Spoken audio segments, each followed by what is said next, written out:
Hi, friends, and welcome back to the Sesh. I am Kendall. And I'm Janelle, and welcome back to you as well, Ken. Thank you. Happy to be here. Yes, I missed you guys too. And it's always weird watching the episodes without me there because I'm always like, oh, I would have said this, or I want to jump into the conversation. Of course. I know. But even when I was recording without you there, I kept being like, oh, I wish I could get Kendall's opinion on this or whatever. But I mean, overall, the episode was pretty well received. So I appreciate you guys sticking with me. Really and well Karelly. received. Just us two. Half of our crew is missing. Sydney, we missed you too. Sydney's back this week. Yeah, you guys did a great job. I was super, super impressed. And yeah, I was kind of bummed out I wasn't there because I had a lot to say on the Tana situation. Yeah. I was pretty fucking pissed about that and definitely had thoughts. But like Janelle said, I've been going through a hard time, which I feel so weird that every week for over a month now, we've been coming on the show saying that. And sometimes I'm like, are we just whiny babies? But I know we're not, because I'm telling you, we're strong people and we really have been going through thing after thing after thing. Like, just, and a lot of it we haven't gotten into. Some of it I've kind of shared.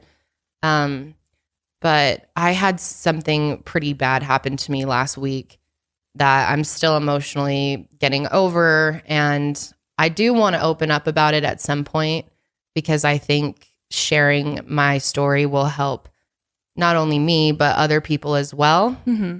And I just need more time to heal before I'm ready to really open up about it. But I wanted to thank all of you who left me such kind, loving comments, truly wishing good things for me, praying for me, setting intentions for me. It just was so heartwarming, even when you have no idea what I'm going through. Just knowing how many people care about me and you and all of us. It's kind of wild because, we don't know you. You don't owe us anything, you know, and it sometimes amazes me that people care so much. I couldn't agree more. But it's so well said. Yeah, after opening up to you guys about my little health thing last week, and you too. God, the amount of support and the amount of people's stories that I read of people who have lost someone to cancer or know someone who's fighting, or some of you were saying you're fighting now, like, it just really touched me. And I'm just so grateful for this community. And Me too. Again, like, I can't tell you enough, my heart goes out so deeply to those who are impacted by cancer because, it's just wild. Yeah, there were a lot of really intense, heavy comments coming in. And I think it's, I think when we kind of got the idea of doing this show from the beginning, our first idea was we're going to make this really positive, funny show where we're just going to constantly be laughing and filling everyone up, and it'll just be your positive space. I think we even called it like a bullshit fest. No, well, that was the first idea. that was the birth of the show. It was supposed to be called like bullshit sesh. We're like, all right, we don't want it to just be bullshit though. The more we thought about it, we're like, we actually have some good things to say. Exactly. It's not all going to be bullshit. But when we started this, I think we called it a positive podcast or something. I can't remember. Dose of positivity or something like that. And I still feel like our show is very much that. Yeah. We are still talking about, even if it's harder things, hopefully we are spreading positivity in a way and helping other people. And building a community of like a safe space. And I guess when I started this, I didn't know how many people would actually be interested to hear about personal things going on or if they would care. Sure. I just didn't realize. So it's just so cool to see how this show has developed and that we can have really serious discussions and that we feel safe to do so. Yes. I mean, like I said, I'm going to be opening up about what I've been going through soon. And the only reason I'm going to do that is because I have this platform. I mean, I would never go to my main channel because it's so different. Yeah, it is. It's a different group of people here, and it really does feel like a safe space, as weird as that may seem. Even though it's to like people, still on the internet. Yeah, it's a bunch of strangers watching you. Of course, there's still people that say mean things and whatever, but it's just like, it's overwhelmingly positive and leaves me with so much joy every Sunday when we get to post this show and see these comments. I'm getting emotional because it really meant a lot to me. Just people randomly tweeting me like really kind things. Yeah. Really kind things that just meant the world to me over the last couple of days. And I know I probably missed a lot of them, but just thank you. I know you don't even know me personally. You don't owe me anything, and you don't even know what's going on, and you still care so much. So sometimes it's just, I'm very, very thankful for this job and for all of you. And yeah, before I just start crying immediately, it's just, I've been very emotional lately. You couldn't have said it better yourself. Like, I mean, or I couldn't have said it better myself. Wow. Thank you. Really, really working. My brain's working great today. But truly, I mean, it was amazing how many comments were like sending my love to Kendall. Yeah. I was scrolling through Twitter, seeing things. It's just so nice. And like you said, you know, you guys don't owe us anything. You know, and the fact that you not only like want to sit and watch us talk about whatever, but then like you go out of your way to leave a comment or to tweet or a DM, you know, those don't go unnoticed by any means. And we truly cannot thank you enough for that type of support. It's amazing. And you guys truly feel like my friends. And when I was just like a viewer on YouTube, as I've been for 10 years, when people said that, I'm like, what does that mean? Like, what do you mean friends? Like, you don't even know these people. I think you're kind of just like, you know, sucking up to them.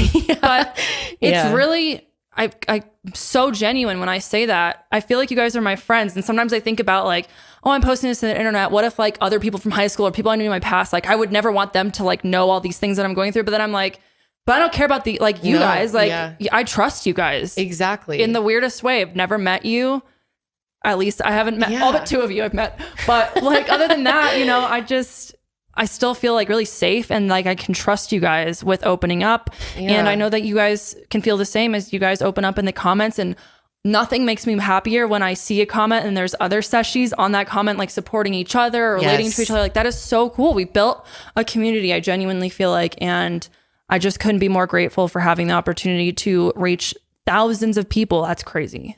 I completely now agree with everything you said. I mean, totally. It's not something that you can really understand. And I think with a smaller audience too, it feels even better in a way. Yeah. Like you'd think the more subscribers, the better. But like that's more when intimate. It gets hard to keep up with comments and to remember. I remember when I first started YouTube, I would recognize usernames.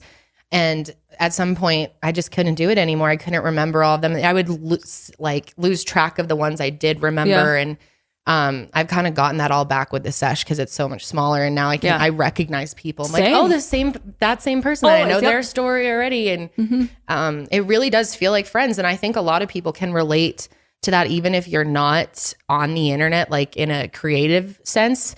I know Josh has made genuine friends just from video gaming and meeting people on Discord or meeting people on Twitter, and I think that's way more common, and that's just true. The age that we're in, that's a great point. And I think going through the pandemic has really, people have really turned to the internet for support because now it's been harder to see people and make those connections in person. And I get it. Like when you're going through something hard, hearing someone else's story or having even something similar or you can relate to their feeling just makes you feel not alone, especially if you don't happen to have a lot of family support or friend support in your life, or you live somewhere where you don't have any friends right now, or whatever your case may be. I think the internet can be such a saving grace for so many people, really. So, and it really is for me. I agree. And I think some people are like, why are you going to open up about certain things? But obviously there's things I don't open up about, and I know like when I'm comfortable with it and when I'm not. And I know that opening up eventually about what's going on is really going to help me. Yeah, I agree. And help others. Which will make me feel better. It's just this karmatic circle that making more connections and realizing like so many people go through such similar things, and when in a time when you feel so alone, you know, having someone be like, hey, I know, here's my story, I understand, I can empathize with you, is really wonderful. So thank you guys. Yes, love you guys, truly. Like I mean that. We're like getting so sappy over here. Sorry, but I just wanted to like, this should be called the sap. The Sappy Sesh. Maybe we should title it that. The Sappy Sesh. Well, not everything that we're talking about is sappy. No. Well, I mean, I guess in a way it's disturbing. This is going to be definitely a difficult episode, but we wanted to talk about this. We've already gotten so many requests to discuss this, and I think it's a distraction for us right now to just be able to focus on something else. As horrible as this is, wow. Yeah. I am just fucking blown away by this. Never thought something like this could happen. Never imagined something. Just wow. So as you probably saw from the title, today we are going to be talking about the Astroworld Fest in Houston. That was hosted by Travis Scott. Yep. Or organized by Travis Scott, I should say. Yep. And about the multiple casualties from the event, the hundreds of injuries, and a lot of other scary reports. Yeah. So we're going to kind of be going through what we know so far. It is very early on. This just happened. We are recording this on Monday. This happened Saturday night. Right. Friday night. Friday night. Okay, thank you, Karelly. And we're going to try to get this episode out Wednesday or Thursday this week instead of Sunday, just so that it is still a little bit closer to when we're recording. So, yeah, if you see an episode drop early, that's why. Yes. But yeah. And before we get started, I just wanted to quickly talk about the victims that we are aware of at this point. We're hearing that there were, a lot of minors, all young people. I think the oldest victim is 27. The ages range from 14 to 27. Yep. There was a 9th grader, 14-year-old, 16-year-old dancer. There are also really young people that have been hospitalized. Like kids. Yeah, it's just absolutely horrific. So we know of John Hilgert. He was the 14-year-old. He was a student athlete. He loved to play sports, including flag football and baseball. There's Brianna Rodriguez, 16 years old, who was a student dancer. Beautiful girl. Just can't imagine. Her mom's completely heartbroken. Best friends that attended the concert, Franco Patino and Jacob Juranek, who were 21 and 20. There's also Danish Beg, I'm pretty sure is how you pronounce his last name. He was 27 years old and he died saving his fiance during the concert, according to his brother. So heartbreaking. Yeah, it's absolutely devastating. There was also Axel Acosta, who's 21 years old and a computer science student from Washington. And he traveled there to see the show with his aunt. Also, Rodolfo Pena, 23 years old, aspiring Border Patrol agent. Oh, wow. He loved music, dancing, and cowboy gear, and his eldest sister, Jennifer. Also, Madison Debisky, 23 years old, and she had just graduated from the University of Mississippi. God, so many young people. It's tragic. And I believe that is all of the names that have been released at this point when we are recording. There will probably be more. And the number of people who passed away is also expected to increase, as there are several people clinging to life right now in the hospital. Yeah. So this is just a tragedy, I think, beyond anyone's imagination. Yes. You know, you'd think with numbers like this that it would have been some type of attack, you know, sadly, that's where my mind goes immediately. Yep. That's what I first thought when I saw that people were being reported, but then very quickly figured out what actually had happened. Yeah. It sounds like people died from a variety of different reasons. And they're still obviously investigating what happened to each person in each situation. So it's going to take a long time. This will come out. We'll learn more and more over, the next months to years. Definitely. Yeah. Yeah. So, I think this is going to definitely change the course of live music and especially festivals. I would hope that this is going to make some type of, I don't know, more regulations need to be put into place. More people need to be held artists need to be held accountable if they are irresponsible with their performances and encouraging their fans to do reckless things. Yeah, it's just crazy how this all happened, and that I feel like a lot of it could have been avoided.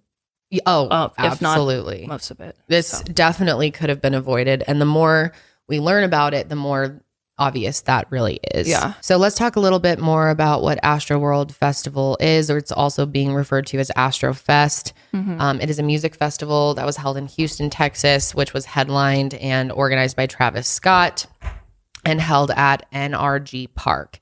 It was the third year that this festival was held, and the first one was in November of 2018. And if you aren't aware, Travis Scott is the one who is married to Kylie Jenner, and they are currently expecting another child, and they have a baby together, Stormy, as well, who was at the concert. Mm-hmm. Yep. At the concert. Yep. And she wasn't the only child there, sadly, which we will talk more about. Yeah. So the performers this year included SZA, DaBaby, that motherfucker. He's still there? I told you. His ass is coming back. He's like, put DaBaby out of the crib, bitch. Time to perform. DaBaby is out of the crib, apparently. Bad Bunny was also there, and Roddy Ricch. I would have loved to see SZA. Yeah, that would have been sweet. I almost said Caesar. Julius Caesar. But anyway, no one prepared for this tragedy that would happen. Like we said, November 5th. The Friday night crowd at the festival was totally sold out. All the tickets had been sold out. So there was a ton of people there. I think there were about 50,000 people, which I've read reports that there could have been more, and we'll touch on that in a second. No, there definitely was. Yeah. There definitely was. Okay. Way more than tickets that were sold. Yes. So anyways, it was so tightly packed that people were basically crushed into each other and trampled. They were gasping for air. I mean, we'll watch some videos. And we're trying not to like react to anything too graphic, because there's some stuff online that's like really, really dark, really horrific, very triggering. And also, there's always a chance that one of the victims is in the footage, right? And I don't want to yeah. So we've chosen carefully about what footage we're going to be sharing. Yeah, definitely. But yeah, I mean, basically this tragedy happened because people were absolutely swarming the front of the stage, pushing up against everybody as hard as they could.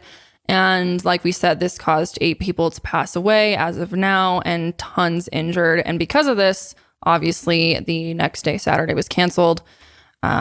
So, I mean, I guess you could note that. Obviously, it'd be canceled. It's now a crime scene, essentially.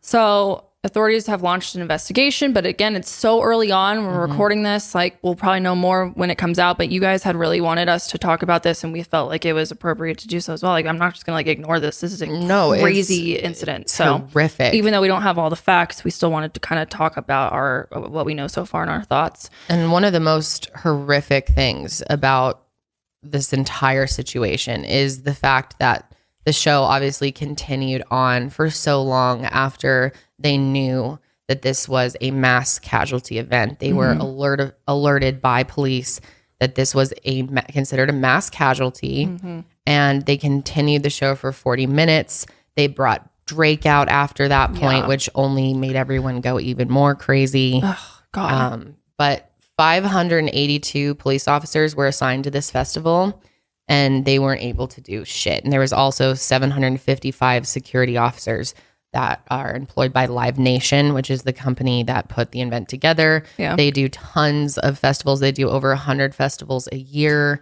thousands and thousands of concerts. I'm like, this is not some fucking Joe Blow event coordinator. This is Live Nation. Or it's not like Travis Scott's own new team he put together, something like that. Yeah, it's Live Nation, which is really going to be where most of the blame lies. Yeah, for sure. So we will get more into the timeline and kind of how this all happened and go through the footage that we've seen right after we take our first break. Today's episode of The Sesh is sponsored by Honey, and we love Honey because it makes shopping online so much easier and ensures that you're going to get the best deal possible. And let me tell you how. Honey is the shopping tool that automatically fills that promo code box when you check out online. It's sometimes just sitting there taunting you and you wonder, could I be getting a better deal? Well, you'll never have to wonder about that with Honey. And now on top of finding you promo codes, you can also earn cash back, which is really cool. And they're talking cash, moolah, the green, the cheddar, the buckaroos. And it's super easy. All you have to do is add Honey to your computer, shop like normal on thousands of your favorite shops. And then if Honey is offering cash back on your purchase, it'll drop down and let you know. Then you just click activate and that's it. You're saving money. And you don't even have to deal with getting a check in the mail. You just cash out to your PayPal account whenever you pile it up. And you can even use it on food delivery. That's one of my favorite things about it is I love nothing more than a Saturday night Chinese food delivery. And the other day I saved like $10 on my delivery. It was like a whole free lo mein. I was pumped. Free lo mein. Can't go wrong with that. So if you've heard about honey and just haven't gotten around to adding it to your browser yet, now is the time, guys. We're telling you, we all love honey. Genuinely, we all use it. It's a lifesaver. I recently had to buy a bunch of clothes for LA. I have to go to LA and my wardrobe is very Colorado, not very LA. So I had to go, buy some heels, buy some just LA looking things. And I was able to save a lot of money with honey, of course. So get honey for free at joinhoney.com/thesesh and start earning cash back. That's joinhoney.com/thesesh. Guys, I'll let you in on a little secret here. I usually have crusty ass toes. Ew. I know it's sick, but I'm just telling you, I'm not very good at going to get pedicures. I don't like getting pedicures very much. I don't like sitting around and waiting. I try to bring her and she just isn't interested. I'm just not about it. But honestly, once I do have fresh nails, there's nothing more satisfying. I will admit that. And that is why I love Olive & June. Olive & June's Mani system is the ultimate secret behind salon perfect nails at home. All in one, no guessing, no messy nails, no salon price tag. And you can sit in your PJs or sit in your underwear and watch your Netflix, and you don't have to worry about leaving your house. Olive & June's Mani system comes with all the tools you need in one box. One of the things that makes Olive & June so unique from other nail polish brands is that it comes with the Poppy, is what they call it. And it's a patented brush handle that makes it so easy to paint with both of your hands. This is true. Actually, my mom was using it the other day and she was telling me how she genuinely thinks that the brush handle is so much easier for her to paint her nails, and it makes it really easy to paint your toes too, because sometimes I feel like it's weird to paint your own toes when you're bending over in a weird angle, but with this brush handle, it's super, super easy and it makes it really quick. I personally suggest getting the Olive & June Mani system with 6 polishes. It breaks down to just $2 a mani, and I used to have to spend like at least $35 to just get one gel manicure. And after I do my pedicure with Olive & June polishes, I genuinely feel like it looks like gel polish was used, even though it's just regular nail polish. It's so shiny and it doesn't chip for at least a week, I would say. And this usually never happens with regular polish. Usually it starts chipping off, honestly, within like an hour or the second I take a shower. But with Olive & June, it lasts so much longer. So getting beautiful salon perfect nails at home is now a dream come true, you guys, with Olive & June. Your new nail life is here. Visit olivejune.com/sesh and use code SESH for 20% off your first Mani system. This is an exclusive offer you can only get here. That's Olive and June, oliveandjune.com/sesh, code SESH for 20% off your first Mani system. olivejune.com/sesh, code SESH. All right, so let's kind of go through the timeline like we said, and we're going to react to multiple videos. Most of these are on TikTok. God, there's a lot of footage though. Holy crap. Even just last night I was scrolling through it and the amount of stuff that people have posted is just wild. Yep. It's honestly insane. It's wild. Like, and it just seemed like complete chaos throughout the day. Yeah. Obviously people got in. I'm sure a lot of you have seen the footage of people just going right through the barriers. Mm-hmm. Yep. Because there was a mad rush through the gates. It seemed like security just couldn't do anything about it. Yeah. Oh yeah, here's the video of it. We're playing. Oh God. It's insane. People are literally like flying over each other. Like there's absolutely no regard. No regard. No. What is going on? People are falling left, right, and center. This is I know someone could have died right there.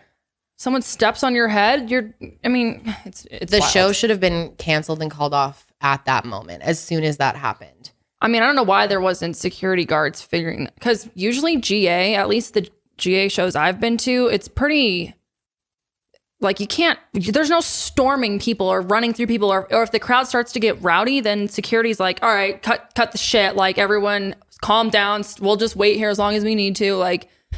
But this is like a different type of crowd, I feel, because Travis Scott has this whole, he's always encouraging people to rage. There's videos of him telling people to hop barriers, fuck the security, come on up. But if you want to get in this pit, this is your last chance right now.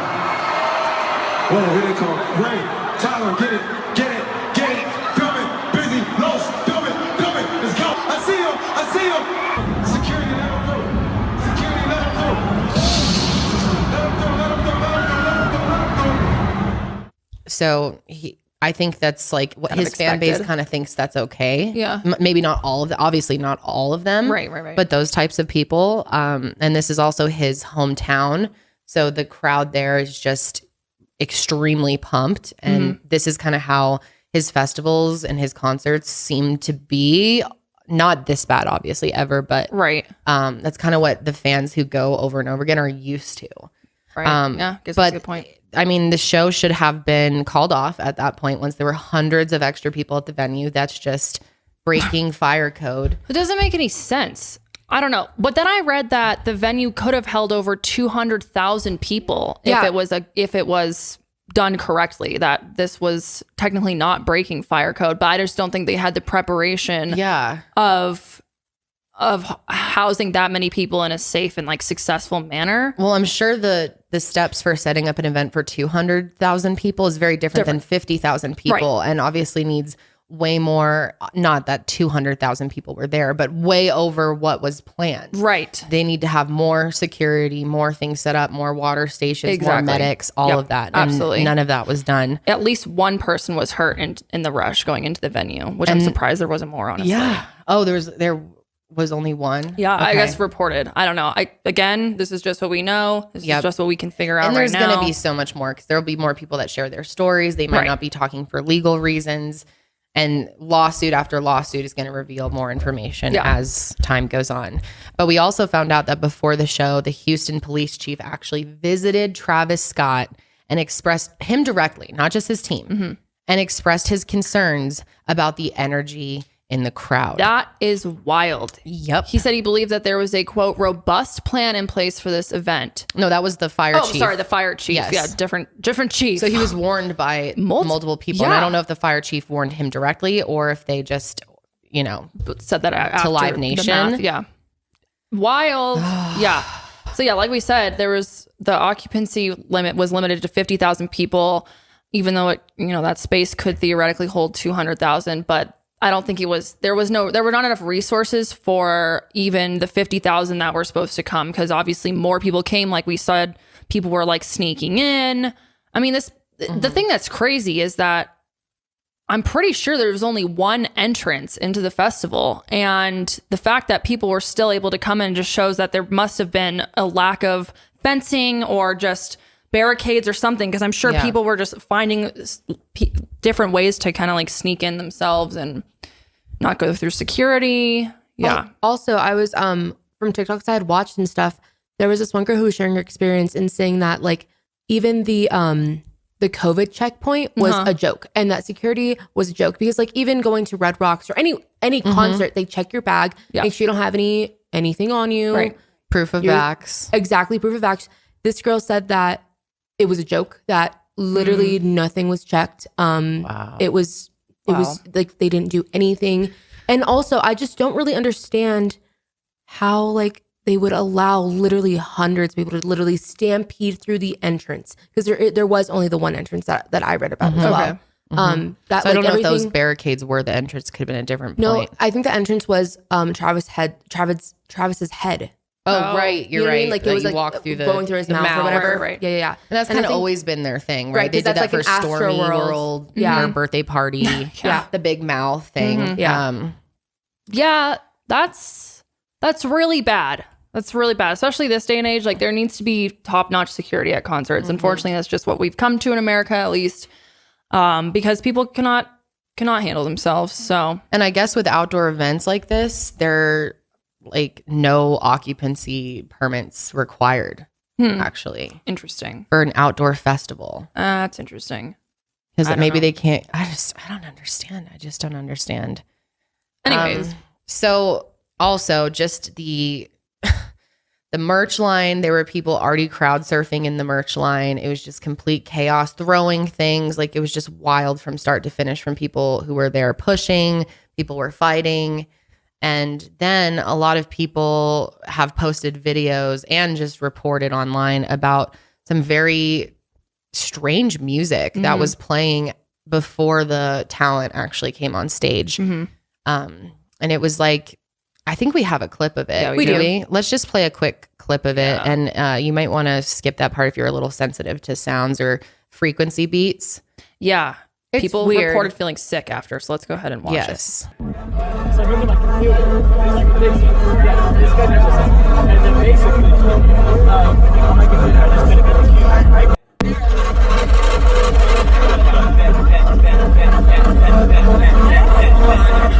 So this is just obviously incredibly annoying. And one interesting thing that happened is a lot of people, you know, obviously it's TikTok and you can't verify that these people were actually there, but there's a lot of people who are talking about how that music made them feel sick ahead of time, and that before the show even started, causing them to faint, feeling numb. And it's so annoying. I could see how that would just, especially if you're drinking and you're hot and dehydrated, you know, that would just add to it. It's also a music festival, so like people are doing festality things. Oh, you know what I mean? They're partaking in many things. And I'm just saying, like, that music, that repetitive music, like even hearing it, that little bit of it, it makes your heart pump fast. You know what I mean? Like that is like it is like mind numbing, and it's just so like, why would you want to be in an environment like that at a music festival and like just that constantly playing over and over and over and over again? That is sickening. Literally sickening. Yeah. I don't know how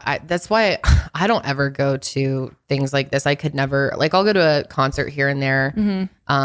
But crowds really freak me out, and especially loud situations. It just overwhelms my brain.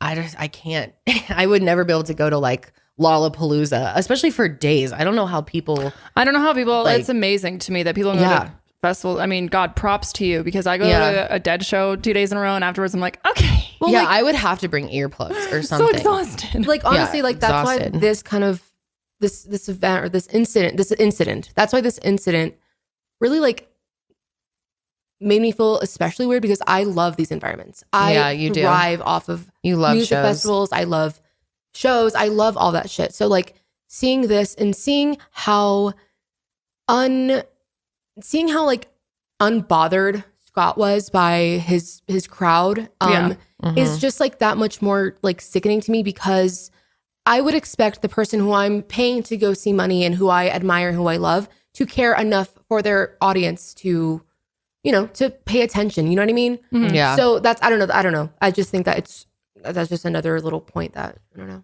No, I totally agree. I have a lot to say about Travis Scott when we get to it here in a second. Yeah. I want to talk about this one person specifically, Casey Wagner. He was talking about his experience, and he remembers that he felt like the energy completely shifted around 30 minutes before the countdown, I guess you could say, the timer began. And he said that his friends found themselves reaching for each other, but they were quickly separated and were trampled under piles of bodies. His leg was stuck under someone for a bit. Oh, he feels like that they had to go into survival mode, and he could only hear people screaming for help. He said that he lost all hope and thought he was going to die because his leg was stuck and he was fighting for his life. That's hell on earth. And he said he didn't think he would ever see his best friend again. Oh, I can't imagine the trauma. And then now so many people are talking too about survivor's guilt. The people who did make it out, like how, it's so traumatic. One other interesting thing I wanted to mention, going back to the music that was making people sick. SZA, after she did her performance, it was earlier in the day. She said that she announced on stage that she was going to stay for Travis Scott's performance and that she wanted to meet up with fans, or maybe she's going to do a meet and greet. She wanted to meet fans. Okay. But after her performance, she felt really sick while she was waiting around with that music. Interesting. And she thought she got some type of bug or maybe caught COVID or something. So she immediately left and she posted a story on something while she was getting an IV, and just talked about how disappointed she was. She didn't get to see Travis and didn't get to meet any of her fans, but that she thought she had some type of bug. So I thought that was kind of interesting because so many people reported similar symptoms. I mean, there was hundreds. Well, I guess we don't know. It's been kind of up and down with the reporting. Some places are reporting hundreds are injured or in the hospital or felt sick. Just different numbers being kind of reported everywhere. It's not very clear, but it seems that many people were feeling ill, and you wonder why. And there's a couple reasons why, which we'll get more into that. This other girl, her name is Madeline Eskins. And again, she was interviewed by CNN and she came out and said that, the countdown timer started 30 minutes before Travis came out. And that as the timer was going down, the crowd became tighter and tighter. And this is when the crowd issue really begins. Before he even comes out, people are pushing up to get as close to the front as they can, which is, of course, crunching people, making it harder to breathe. And that seems really stupid to have this 30-minute countdown, so that's just like upping the anticipation, versus most artists will just come out when they come out. Right. And so no one's really like waiting for that moment, that just seems fucking stupid. Yep, absolutely. And I guess by the time he did come out for his first song, that's when people already were starting to pass out. Let's watch a little bit of her clip here. I was very anxious. I could feel, myself losing the ability to breathe. It was really hard with the amount of people around me. I remember feeling, right before I passed out, I tried to turn my head to tell my boyfriend. I couldn't turn my head, but I tried to tell him I really was going to have him tell my son that I loved him, because I honestly did not think I was going to make it out of there. I'm not trying to be dramatic. I straight up thought I was going to die. When you regained consciousness, what did you do next, and what was happening around you? I woke up, and I remember I woke up in an unfamiliar area. I think I was put in the VIP section behind general admission. I woke up with a water bottle in my lap, and I looked around and I watched. They were dropping people off, going back to get more people out of the crowd. I noticed one younger guy looked real bad. Eyes rolled back of his head, and I stopped the security guy that was about to put him down. I said, have you checked a pulse? He said, no, I don't know. How can you help me? I said, yeah, I'm an ICU nurse. Let me take a look really quick. Did not feel a pulse. I said, hey, don't put him down. You need to go take him to a medical tent. I said, get him out of here. Another security guard overheard me say I was an ICU nurse, and he said, hey, can you come help us? Wow, good for her. Having her own issues and then jumping into action and helping other people. Mm-hmm. She's a hero. So many heroes at this event. Oh, yeah. So many horrible fucking people, but also so many just heroes. And we'll talk more about other people who tried their best to get other people else help, tried to alert them to stop the show. Oh, it's sickening. I know. So as, the show's starting, people are getting tighter and tighter. People are saying that it's pretty much impossible to exit. And the only exit was, again, at the front, at the main entrance. And most of the time when there's actually all of the time when there's events like this, there's some type of emergency exit. There's other exits in place. So I don't know what the hell that was about. I don't know. What if there was a fire? What if there was a... some other type of terrible violence that occurred that people need to get out of there quick? I mean, this is ridiculous. Wouldn't they have a plan? Maybe there was some type of plan if there was, a violent... Not that this wasn't violent, but...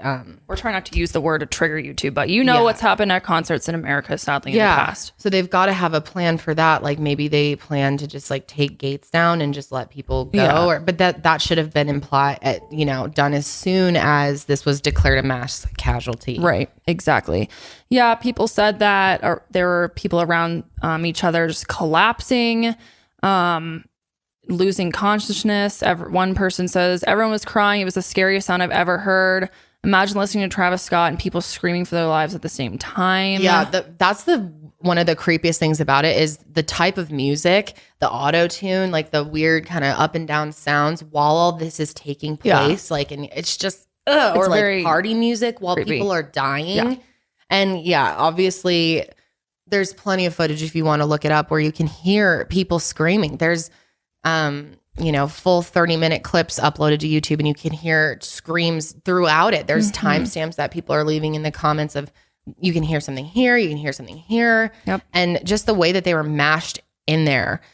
So if you see some of the video where some of the people that were up just against the barriers or the sides and they're being crushed up against the side. Yep. I've personally never been in a situation like that. Oh, never. And I would have had a complete panic attack. Of course. I get anxious at concerts where there's seats and people have plenty of room, but I've never been that close to a stage where there's even pushing or any type of mosh pit feel. Because I just can't, I don't know. I'm too introverted and weird for that. I just can't push through people. And So I guess I have no understanding of what that would be like. Like I've been trying to picture what would it be like to have people crushed up against you. And it's not just like that one person's force, it's thousands of people's force. And kind of looking more into this and learning about crowd tramplings and things like this is mind-blowing. It becomes more powerful than an ocean wave that many people push together. It is so forceful. Oh yeah. So if a group, starts collapsing or one person collapses on top of another, and then it's just, I mean, dominoes. I saw dog piles of like 6 to 12 people just on top of each other.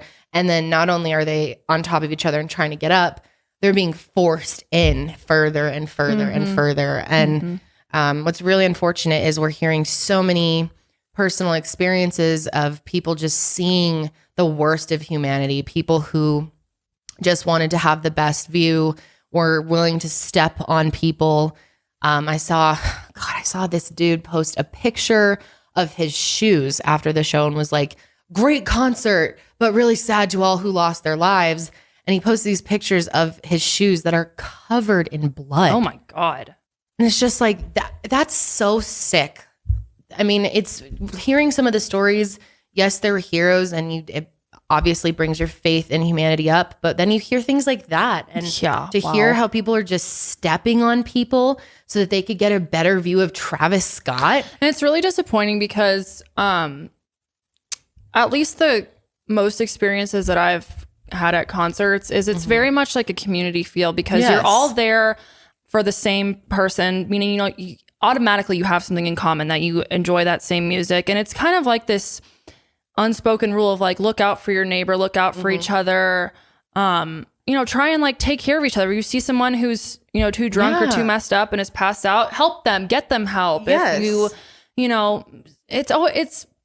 it's really sad that this is what it came to, that people were willing to just have no regard for anyone else and just trample over people, step over people. And of course, some of those people were trying to save their own lives, and they had no other choice. When panic sets in, you're like, holy shit, I'll do whatever I can to get out of here. But when you're just trying to get to the fucking front of the stage, I mean, you have no sense of humanity or care for anyone else. And like you said, I haven't been to many shows in my life, so I have really no experience with like big crowds or anything like that, or even like, you go to a lot of Dead cover shows, and I think that's a completely different environment, a different, sense in the crowd. And so it's interesting. There's been a lot of talk around this Woodstock documentary. I can't remember this exactly what it's called, but it's on HBO Max. And I watched it last night because so many people were talking about that. And that was a revival of Woodstock in '99 with artists from the 90s. They had Kid Rock, Limp Bizkit. I can't even remember the others that were there. Alanis Morissette. And just watching the footage from it, which was super horrific, how this whole, like, if you have not seen it, I definitely recommend watching it. It's pretty wild how all of this happened, just from a chaos standpoint. Like, people were like swimming in, like, a urinal had knocked over, a porta potty at one point had knocked over, and people were like swimming in what they thought was mud. And then people started eating it as like to be crazy. And there's videos of people just like eating the mud, and it's actually shit. What the fuck? Public showers. The amount of sexual assaults at this was crazy. Like, people were, the big thing back then was to like just go topless, and like everyone was doing it at this festival, and men would just come up and grab them. Oh, God. But even watching that, which was so horrific, I just noticed the personal space, even in like the mosh section, for most of it. It got really bad at the end of it. Obviously, if you've seen it, you know what I'm talking about. But like for the first couple days of the festival, people had some space. Like, no one was slammed up against each other. It wasn't like that. Like, even watching like people dance, I was just like amazed. Like, wow, people had like kind of a sense to step away from people, and there were people helping other people. And it got really crazy because the lead singer of Limp Bizkit, I can't remember his name. What's his fucking name? He incited a ton of violence on his stage, and like really ramped people up. Fred Durst. That's right. And he was completely out of control, and ended up, it got so crazy that they handed out, first of all, at this concert, they handed out candles to people in the crowd, like little like light up candles, and people started setting shit on fire. I was gonna say, yeah. So there was fire everywhere. That's great. Multiple people died. Oh my god! And it was the biggest shit show of a festival probably in history. And Astrofest was worse. There were more deaths at Astrofest. Wow. When this was multiple days. Wow. So, I mean, that just tells you a lot, you know, like this documentary just came out and people are learning about how bad that was and how far we've come with festivals. And then this happens. And this is the worst thing to happen in all time. That is so, so sad. It really is. Oh, man. Yeah. I mean, stuff like this has been happening for a long time, sadly. I remember I was hearing about in 1969, Meredith Hunter was at a Rolling Stones concert and actually approached the stage and then was like violently driven off by members of Hell's Angels Motorcycle Club, which I guess had agreed to be their security. I wonder if they just like decided to do that or if they were contracted out. That's fucking weird. It's I've never so heard of bizarre, that. but he was stabbed to death. Stabbed? Yeah. What? Yeah, I don't know a lot about it, so I don't want to like not speak on something I don't know about. But yeah, absolutely terrible. And I know that from then on, a lot of people who, artists and bands who went to concerts would kind of make it a point to take a step back, get some space. You guys are looking a little close, like take, you know, between these songs, let's take a step back. Wouldn't the Dead do that? Yeah, the Dead made kind of like a joke at one point. It wasn't really a joke, but there's this one recording and I've listened to it a million times and they're like, all right, now we're going to play everyone's favorite game, take a step back. And they'd be like, ding, with the drums, take a step back. And like, ding, take another step back and another step back and one more step back. You're like, oh, doesn't that feel much better? And then Jerry Garcia was like, yeah, a lot of your friends up in the front were looking really bug-eyed with how close they were getting. And so I think for a while it was very like, you know, we need to make sure that people have room so that this doesn't happen again. And unfortunately, you know, stuff like this continues to happen. But yeah, like you said, this was by far the worst. And also with, you know, so much discussion around what responsibility does the artist have, there have been a lot of clips going around of various artists stopping their show, making sure someone was safe, even hopping off the stage. So we'll insert several of those. Chester Bedingfield from Linkin Park. Hold up. Yo, we got a little problem up here. Pick them up right now. Everybody up. Sorry, you guys. We gotta look out for safety first, for real. Let's go over it one more time. When someone falls, what do you do? When someone falls, what do you do? Really amazing. Post Malone has had multiple times where he stopped shows or told people to make sure, you know, a woman who he had seen fall got back up. Hold on. Does somebody need help? You probably think that you are there. Somebody needs help down there.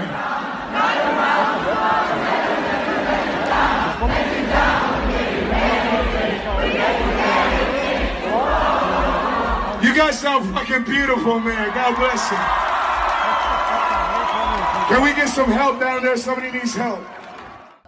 I mean, for way smaller things than this, that they've completely stopped their shows. And that's just basic, you know, care in for music others? events too. Like that should be a top priority of any company that produces this type of event. Yeah, I agree. You know, I don't understand what possibly could have gone wrong here other than just pure. I would feel responsible as an artist of like, these are people coming to see me. Yes. Like I love these people. About them. Right. Oh, Kurt Cobain. There's a great clip. I want to play that too.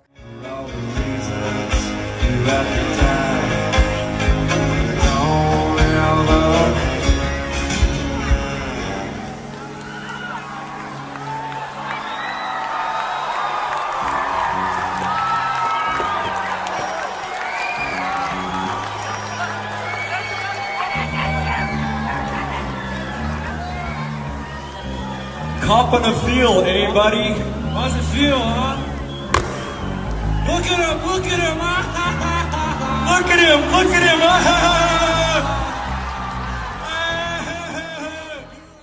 There's Such an Logic, amazing there's man. Linkin Park. Yeah, let's just go ahead and run through a few clips. Someone's fainting again. Excuse me, medic, right in the middle. This happened last night as well. Are you alright? Can you see? Can someone look like they care, please? Someone's fainted over there. Is anyone coming to you? Has it been sorted? Oh, I can't believe that. I can't come. They're not listening to me. Can you go? Someone's on the way. There you go. There you go. Can you move out the way for the medics, please? Can you see them coming through? There they are in white. Very carefully, very calmly. Move like this right now. Side to side. Everybody that's in the middle, move, move. Thank you very much. Please keep quiet.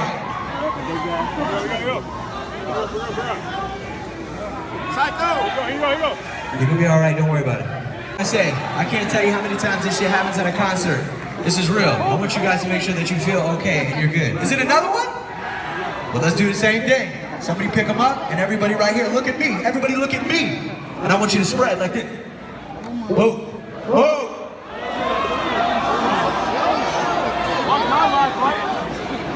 Don't worry, everything's fine. I love you, Logic! Everything's just fine. I love you! Yeah, she's gonna come with her. Is it your friend? You're coming. Come on, don't worry about it. Are you guys okay? You having a good time? Yeah! Well, listen. You guys make sure that you're drinking water, stay hydrated. People come here, they wait outside for hours all day. You know what I'm saying? I get it, I feel you, but it's like, it ain't worth waking up in a hospital tomorrow. If you're thirsty, go get something to drink. Do you hear what I'm saying? Yo, stop with the lights, stop. We're not even playing a song, don't do that. Let them figure that out. Make sure everybody's cool, dude. We're far away from hospitals and stuff, so let's make sure everybody's straight.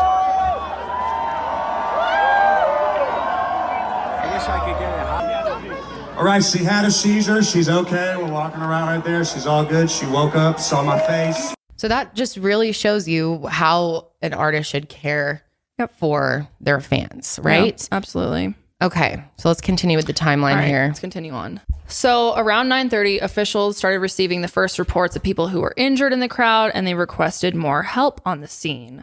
And the police chief actually went to producers and alerted them that people were going down. Again, at 9:38, so just a few minutes after, the police chief officially declared a mass casualty event. And again, only 2 minutes had passed from the time that it was declared a mass casualty event to the first person getting help. So everything starts happening really, really fast. And again, witnesses described that everyone in the crowd was like screaming, "Stop the show, help us, people are passing out." It was drowned out by the music because it was so loud and so chaotic. Was it? I was going to say, no, I am struggling with that because here's the thing. There was multiple groups within the crowd that were chanting in large numbers, "Stop the show, stop the show." Yeah. People were screaming for help, hundreds of people. And let's remember, Travis Scott is on some fucking like stand. Not only is he on the stage, right, but he's on this. He's like, he's got like a bird's eye view. He's got a bird's eye view, the best vantage point in the whole house, plus the amount of fucking cameras on this shit, because this was an Apple Music live stream event. So they had all this pressure for this amazing show, and they had so many cameras, like every single angle, up, above, right behind him, underneath him. Someone is monitoring those because it's a fucking live stream. Right. So someone's watching this. Right. And I just don't believe that no one saw anyone doing anything. They were literally holding people up who had passed out. They were trying to like crowd surf people out and get them to the barriers. And then literally, dude, because they had no other choice, I'm not blaming people who did this, but they were throwing injured people over the barricades, hoping that they could get medical help. Unbelievable. It truly is fucking shocking. I've never heard of anything like this. Half the time, the monitors that are out on the stage and shit are showing people in the crowds, like dancing and doing whatever. So it's like, hello, don't tell me you didn't see this. And they have so many different angles, like and multiple people watching each angle. It's Apple Music. The amount of money that went into this fucking concert, like let's talk about the fireworks, the massive stage, everything. And so let's fucking hope with all the money that went into this that he at least had an earpiece that someone could tell him what was going on. Right. Totally. Because I just don't believe when the police are coming to Live Nation or whoever they alerted this to, that this was a mass casualty event, and they made the decision to keep fucking performing. That's on Travis. That's on Live Nation. That's all on everyone that coordinate that, whoever was in charge of communicating this, even the cameramen, as people were walking up to them and trying to tell the cameramen, they were like, people are dying. Get away. Because it's all about the profit and about the hype. And I truly think that I have a lot of thoughts, because I think Travis is, personally, I think he's a total clout goblin. Like, he's addicted to the hype, to the numbers. He's always about making his shows look crazier and wilder than everyone else. And with this being filmed by Apple Music and being some big event, I think he wanted it to just look nuts. Like, it was just insane. Yeah. And there was no thought at all about what could have happened.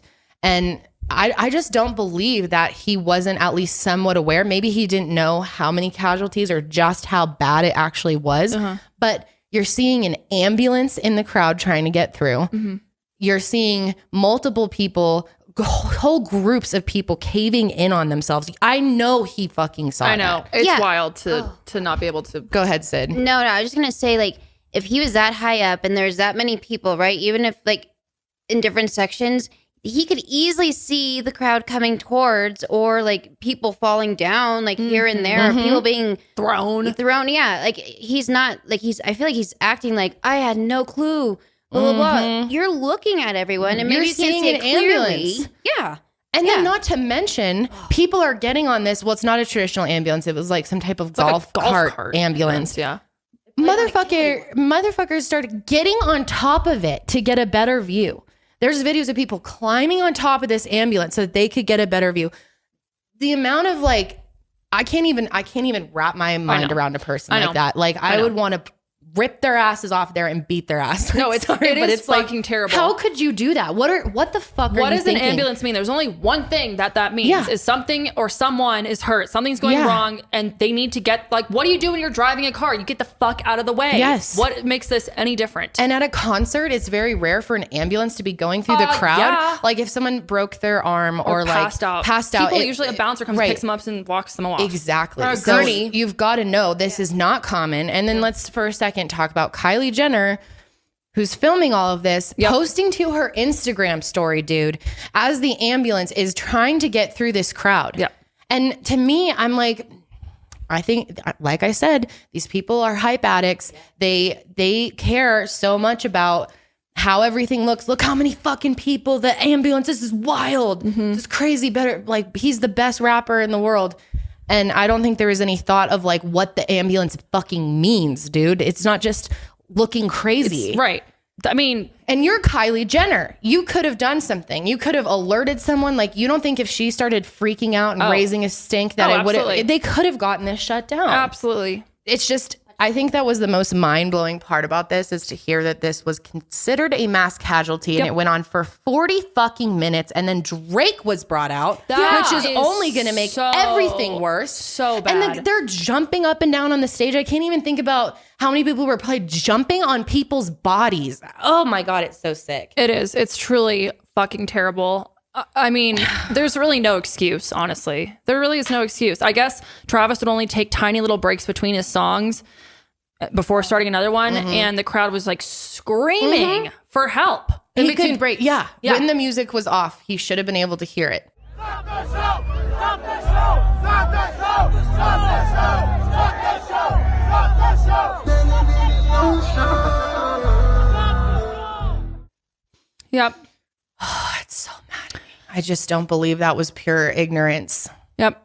It's absolutely terrible. At one point, there's a TikTok that shows Travis paused his performance, looked confused at the crowd as an ambulance drove through the crowd, but then he kept going. There's reports that he had stopped 3 times to ask those people to help others. I don't know if that's true. Let's go ahead. He did stop. I saw at least once. Yeah, here's one of the parts where he asks for them to stop. It's an ambulance in the car. Whoa.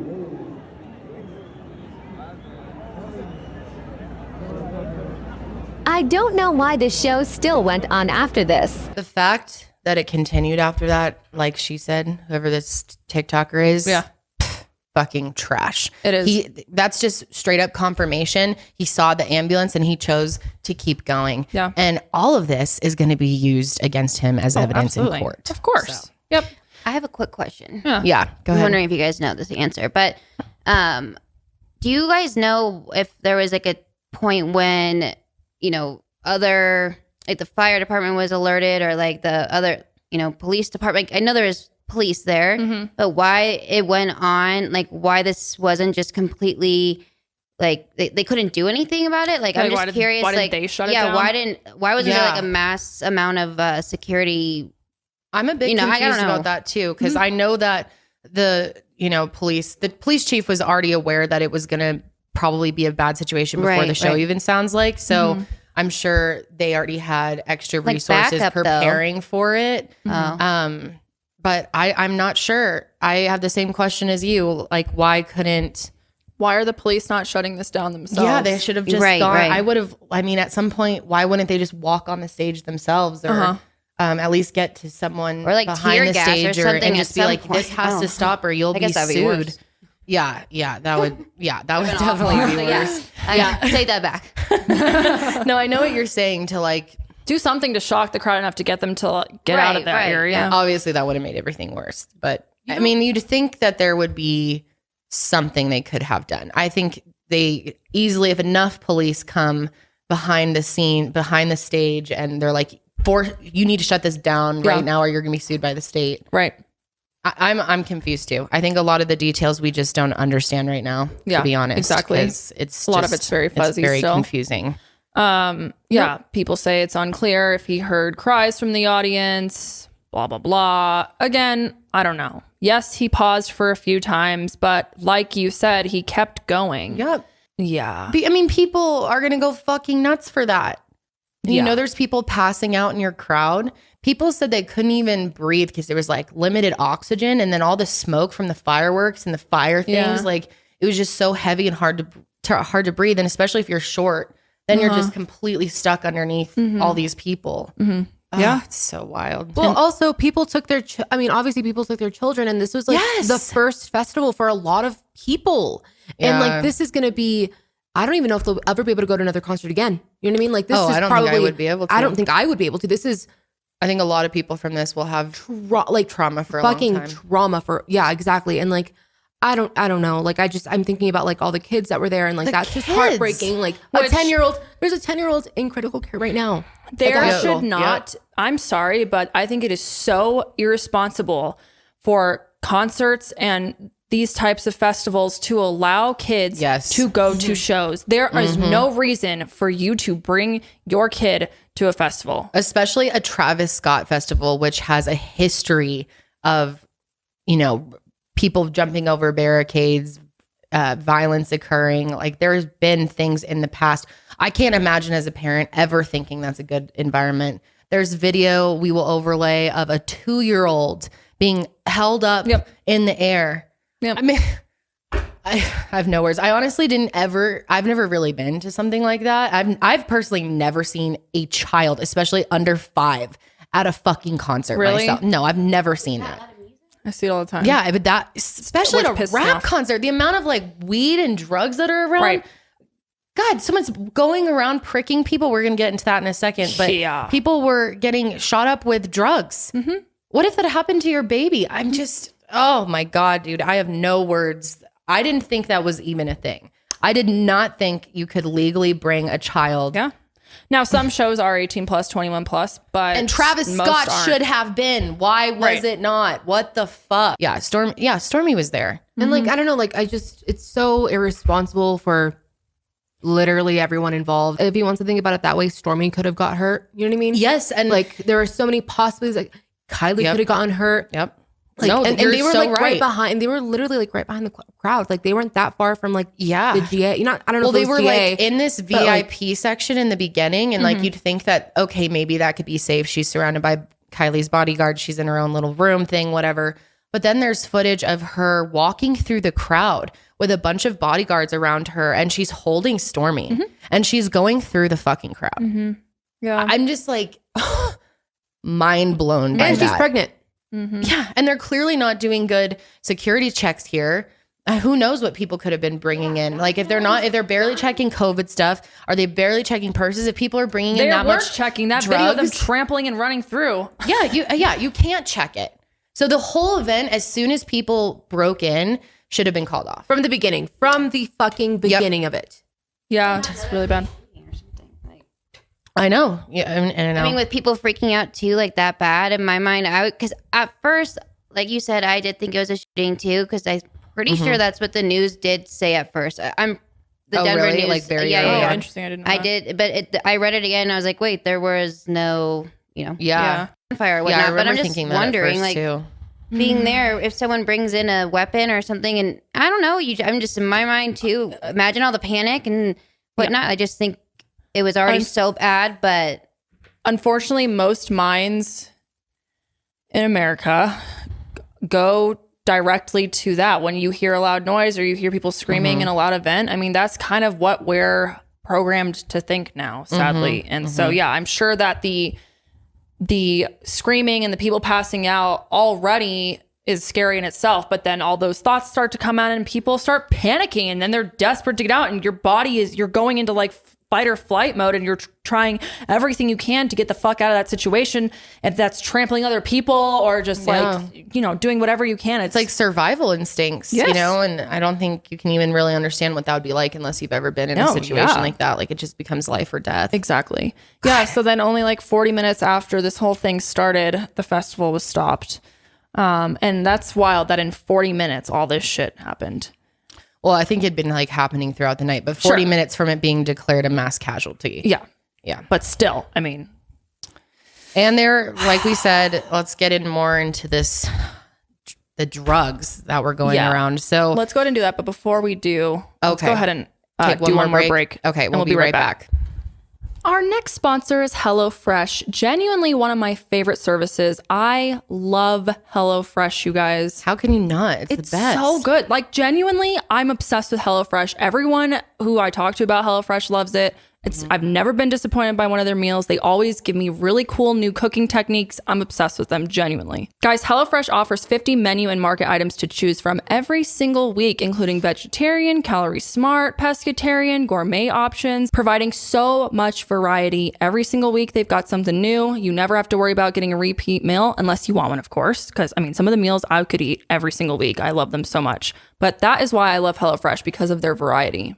And now that we are transitioning into the winter, there is nothing better than cozying up with a delicious, comforting, home-cooked meal. And they have recipes like chicken ramen in shoyu style broth. I'm obsessed with ramen. Hell yeah. They got turkey ragu gnocchi. I love gnocchi. I've made a gnocchi dish in the past, and it is so delicious. I really genuinely was very impressed by it. Oh, didn't we get to try it that one time? Did you? Yes, you made it, and then we were there. We came over for dinner. That shit was so good. Bomb. It's delicious. I had like caramelized shallots. Oh, I love gnocchi. And HelloFresh isn't just for meals, you guys. Their marketplace features a variety of add-ons for breakfast, desserts, seasonal snacks like Pillsbury pumpkin cookie dough. Hello, yes.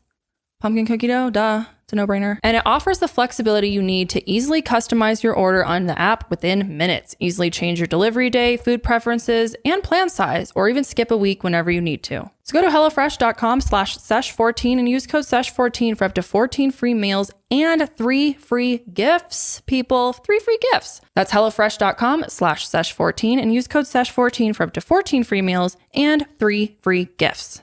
HelloFresh, America's #1 meal kit. Hell yeah. So there were also several reports on Friday of people who claimed that they were pricked by needles at the show. Yeah. And the one that's kind of verified at this point was from the Houston police. The chief actually did a press conference confirming this because it was kind of going around. TMZ reported it first, but people weren't really sure because it's TMZ, you know? One of the narratives was that some individual was injecting other people with drugs. We do have a report of a security officer, according to the medical staff that was out and treated him last night, that he was reaching over to restrain or grab a citizen, and he felt a prick in his neck. When he was examined, he went unconscious. they administered Narcan. He was revived, and the medical staff did notice a prick that was similar to a prick that you would get if somebody's trying to inject. Narcan is a drug that's used to treat narcotic overdoses, and luckily he was revived, and medical staff noted the small prick. They actually saw it, so they were able to confirm that that's what happened. And there's several reports of people feeling that way. And you wonder how many of the deaths, because I know some were cardiac arrest, some were trampled. And you wonder how many of those people had also been affected by whatever this was. I'm guessing personally, don't know at this point, but I'm guessing it was probably fentanyl. Probably. Because it's so rampant right now. And if someone was really trying to harm people, that would probably be the easiest way to do it, sadly. So I wonder how many of those people that were trampled had passed out, or how many of the people that were passing out, was it because of the heat, of the compression, not being able to breathe, or was there other things at play? Like how many people actually were given these drugs? Because if you pass out, maybe you could be trampled after that. Right. Yep, that's a great point. And obviously once you're already passed out, then you're going to get more injured because you're literally laying there unconscious from being pricked, and now you can't help yourself. And also the fact that even if you weren't pricked and you were willingly taking substances or drinking or whatever it was, if you're under the influence, you're dehydrated, there's loud music. It's just a whole recipe for something to go wrong. And then once you add in the actual crowd surge into that, it's literally a recipe for disaster. Yeah. And I do kind of wonder like how much, this person who was going around pricking people actually had to do with all of this, because this is so insane and nothing we've ever seen before. And I was asking people on Twitter today who have been to large festivals if they've experienced anything like this. And some people had experienced like crowd rushes and panic attacks and creepy things happening, but obviously nothing like this. No. And so I guess to try to make sense of it, I'm wondering if like how much the drugs really played into it. Yeah, I don't know. And I'm not sure if we'll ever be able to like really definitively. Well, they have to interview people, and so many people will be subpoenaed as witnesses. True. So Travis, of course, is claiming that he had no idea what was happening in the crowd until he was off stage. Right. Again, I find that really hard to believe. Obviously, Travis, he's an adult, but there's like a lot of professional adults who should have been looking out and should have come on the stage, told him in his earpiece. I know that he had an earpiece. Come on. What kind of jank? There's no way that he didn't have one. Well, people were saying that was the reason why he couldn't hear the crowd, was because of his earpiece.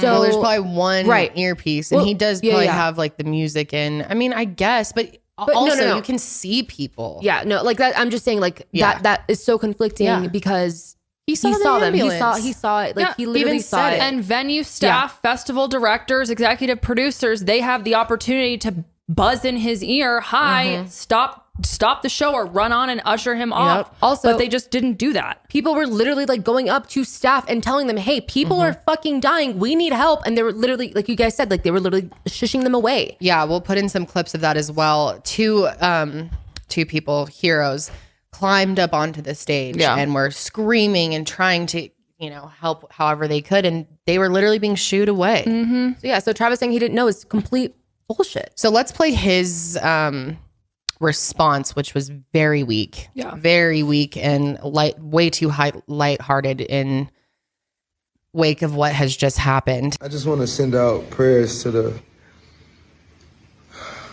ones that was lost last night. We're actually working right now to identify the families so we can help assist them through this tough time. My fans really mean the world to me, and I always just really want to leave them with a positive experience. And anytime I can make out, anything that's going on, I stop the show and, help them get the help they need, I could just never imagine the severity of the situation. We've been working closely with everyone to just try to get to the bottom of this. The City of Houston, HPD, Fire Department, everyone help us figure this out. So if if you have any information, please just contact your local authorities. Everybody continue to just keep your prayers. I mean, I'm honestly just devastated, and I could never imagine anything like this just happening. I'm gonna do everything I can to keep you guys updated and just keep you guys informed on what's going on. Love you all. Dude, yeah. What kind of fucking really statement bad. is that? Really, and really then his bad. like Instagram statement too was like, "Oh, I'm so sorry. I'm so sad. I'm working with the police to figure it out." I'm not sure at that point he like fully understood the magnitude of what this means. And I mean, dude, he is so fucking done at this point. So when you organize an event, you have to apply, obviously, and concert venues are responsible. It's not the artist that's responsible. Right. So concert venues have an insurance policy, obviously, and they will only accept people that, are known for having shows that can be maintained and don't have a history of this. So it was probably hard for him to find a venue that would allow him in the first place, considering he's incited violence in the past. He's had people jump over things. He's encouraged people to climb on things. Right. He's always done this shit. And he actually was arrested and charged at one point for inciting violence in one of his crowds. So it's probably hard for him to get this as it is. He will never, ever be able to do anything this large, maybe even another concert again, because he will always be known as the person who had the most violent concert in fucking history. Like, this is so damaging to his career. Not that I feel bad for him at all, but like, it is fucking over. I don't know if it is. Dude, this isn't just like fucking up and being canceled. He's of course there will still be fans, there'll be people that defend him, but this is a major stain on him, on the Kardashians, on Kylie, the way that she acted about it. Yeah, posting that and then taking off the Instagram and then posting up a little word blob that was like, Travis and I are broken and devastated. My thoughts and prayers are with those who lost their lives, were injured or affected in any way in yesterday's events. And also for Travis, who I know cares deeply for his fans and the Houston community. I want to make it clear that we weren't aware of any fatalities until the news came out after the show, and in no world would have continued filming or performing. I am sending my deepest condolences to all the families during the difficult time. We'll be praying for them, praying for their healing, blah, blah, blah. Of course. Okay. Maybe they didn't know about the fatalities. That's quite possible. I'll give them the benefit of the doubt. But you knew that there was serious injuries going on. There's something going on. The ambulance is flying through. I know that at least Kylie had to hear it. And the crowd was chanting, "Stop the show," so loud and for so long and from multiple parts. You got to know something is bad. It's not, I can't understand that response. It's complete negligence. It's no regard for anyone else, profit and hype over everything else. And there's just truly nothing anyone can say. Yeah. It's absolutely terrible. I was never personally a fan of Travis Scott's music. I was. I know you were. Not like a huge fan, but I like him. Yeah, and I get it. It's probably really hard for fans right now. Well, people who are like diehard, like if that's your favorite artist, I can't imagine if the Grateful Dead did something like this and people were dead, I would be fucking devastated. Yeah, I'd be devastated. And how can you not be angry, especially as one of those fans? Pissed. Especially being You're like, you let us down. Yep. You don't give a fuck about us. Just continued. And then even there are clips of Travis, there's someone who is they'd either passed out or being taken out on a stretcher, and he shut down the show, and then he continues singing. Just play it slowly. We need somebody to help him. Somebody passed out right here. Somebody passed out right here. Hold on, don't touch him, don't touch him. Everybody just back up. Somebody jump in, come on, security, get in there, let's get in there, let's get in there, let's get in there, let's get in there.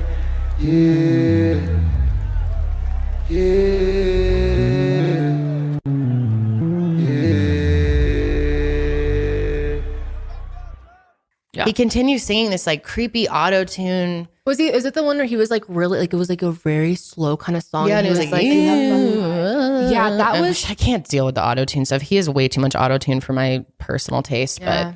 But and honestly, that's what's so creepy is thinking about people who were on the floor trying to save their lives or dying, and meanwhile this creepy auto-tune, such obnoxious music is playing so loud. Like, I cannot imagine what the ends of their lives were like. Yeah, it's absolutely terrible. And like you said, back in 2018, he pled guilty to disorderly conduct at a outdoor venue in Rogers, Arkansas.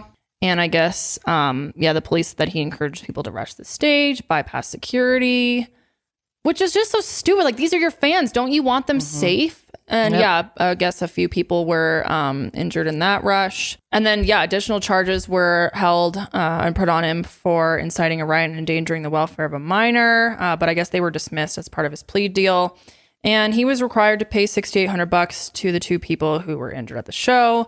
Back in 2015, he pled guilty to reckless conduct in Chicago after he was accused of sparking a stampede at a summer festival by urging fans to climb over barriers. Yep.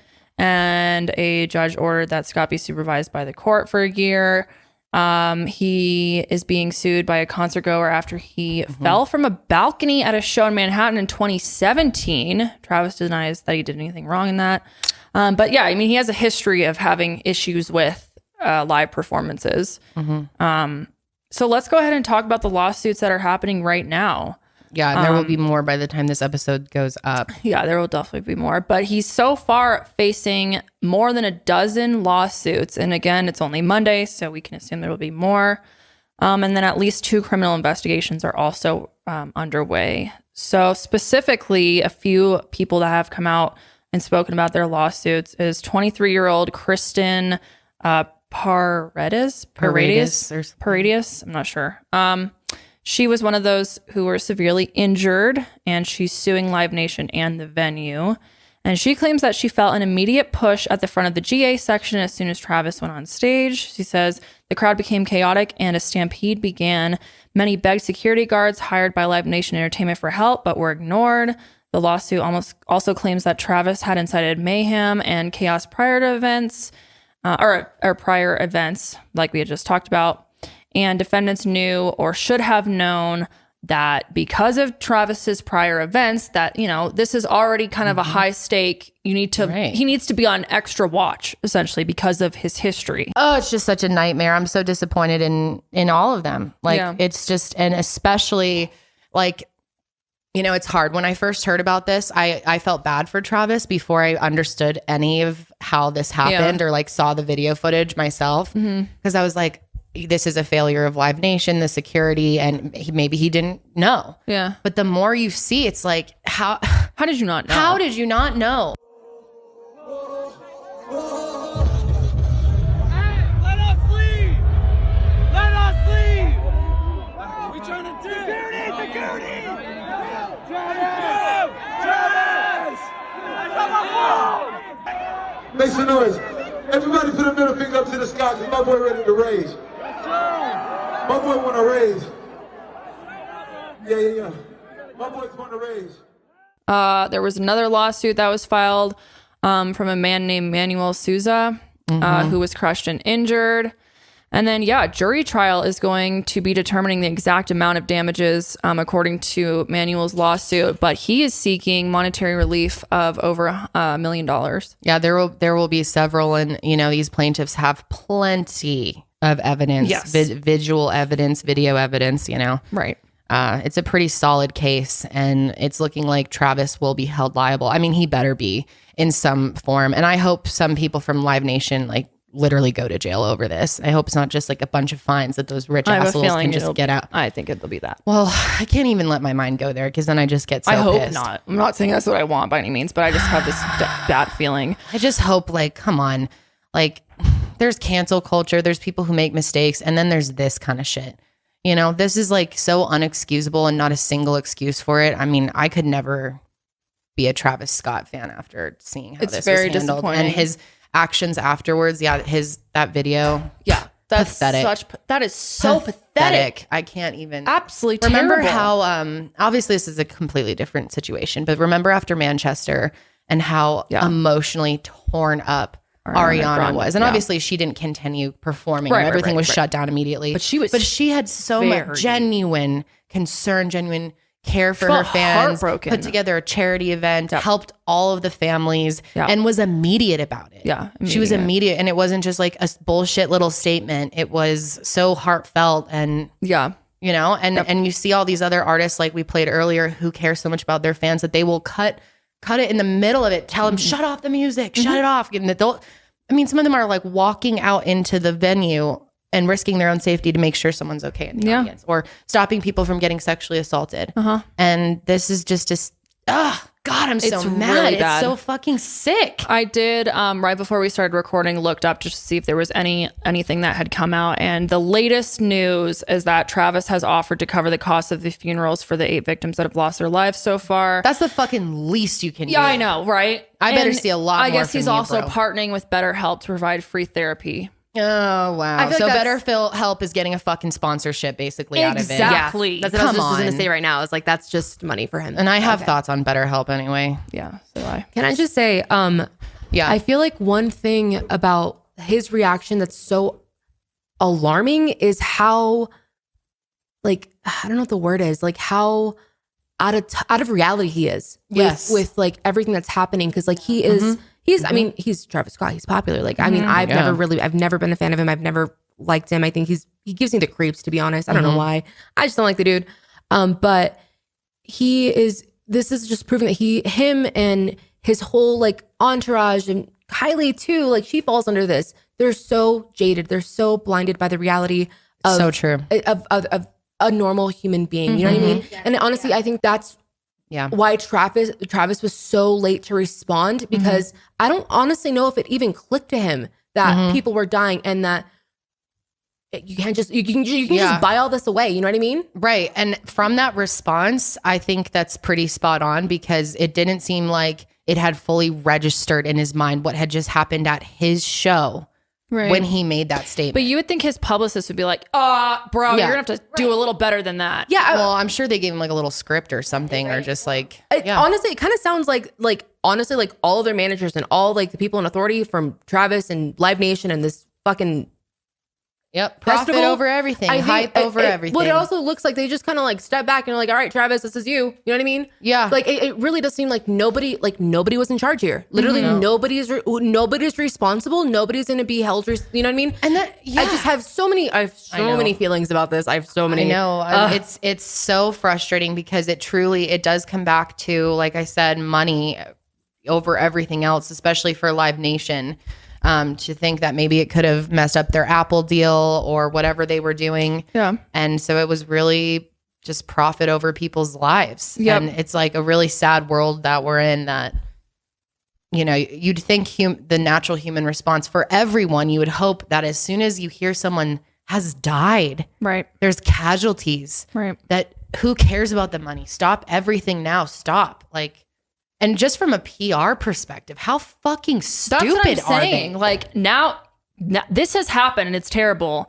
And then it's one thing with the event, but then it's another thing how he's reacting now. I'm like, even if it's not coming from his heart or he like doesn't register, I'm like, as a PR person who works for Travis Scott, wouldn't you be trying to do damage control now that all this shit has come out? And maybe that's what they're trying to do now with paying for the funerals and paying for BetterHelp and blah, blah, blah. Roddy Ricch is donating all of his profits earned from his performance to the loved ones and those that were died. Travis should have been his first thing he said. All the profits from this are going to be going towards some type of fund for the victims, because there's maybe so they're many working people on that behind the scenes. And everyone better get refunds for this show. Oh yeah. That's what I was thinking too. I'm like, I wonder if they're gonna they have to refund, right? Like that. I guess they have to. I would assume so. You would hope so. I mean, fuck. Some of John's good friends were there, and they were like, I mean, one of them tweeted about how he was like, I can absolutely not speak on what I fucking saw there. That is so scary. Horrible. That is so sad. I'm so glad they're okay. Me too. That is so terrifying. Yeah. I just also from a PR perspective, from Live Nation's perspective, these people are one of the biggest concert companies in the world. They do thousands of shows, over 100 festivals a year. And they didn't think how bad is this going to be as a business decision to allow this concert to continue going, knowing that there are multiple people dead in the audience. Right. And they just let that, you obviously know it's going to get worse. The crowd's still condensed. People are passing out, and you're just going to bring out more performers and make it worse. It's like that's so intentionally evil and stupid. Such a stupid business move. Yeah. And they're going to get So this whole thing is so fucked. And that's why I think it's interesting that a lot of people like think that this could have been some planned event. And I don't know. You know, I just can't imagine why they would do that. And I mean, this is fucking so career damaging for Travis. He's probably, like I said, won't be able to do a concert ever again. At least nothing like this. And he's lucky if he ever gets a venue that will host him. Like if he still is making music after this, to be honest. Like I don't know. I don't even know how the dude can continue to make music after this, to be completely honest. Yeah, I don't know. I mean, like you said, we'll see. We'll see. You never know with people, but you got to think too from the Kardashians' perspective. This is such a PR thing for them as well. Kylie really looks, you know, super responsible, especially filming it. Mm-hmm. And now this is the father of her children, and you know how the Kardashians are. I mean, it seems like a lot of things with their relationships are kind of business calculated. I think a lot of us agree on that. And yeah, definitely. I wonder how long they'll even be together after this. Good point. You know? I don't know. I think it's wild, especially, you know, as parents, I would imagine you would have a different view on lives and kids being there and minors being there.